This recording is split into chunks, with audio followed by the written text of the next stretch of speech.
Tonight, a major legal challenge at the U.S. Supreme Court is putting marijuana policy and gun rights on a collision course.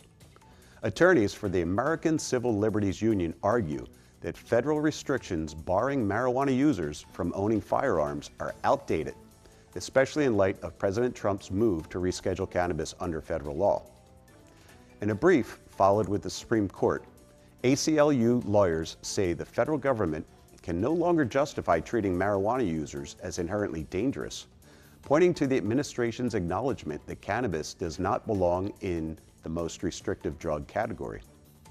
Under current federal law, people who use marijuana, even legally under state law, can be prohibited from possessing firearms. The ACLU argues that this conflicts with modern cannabis policy and Supreme Court rulings that require firearm restrictions to align with historical precedent.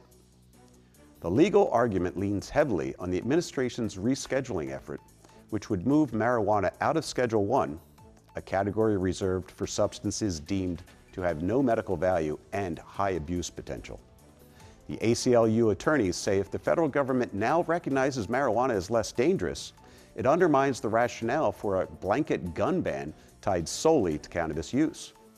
The case could have wide-ranging implications for both gun rights and marijuana consumers nationwide.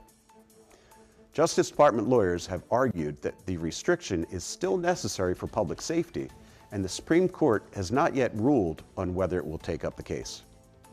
If the court sides with the ACLU, it could reshape how federal law treats millions of cannabis users, especially in states where marijuana is legal.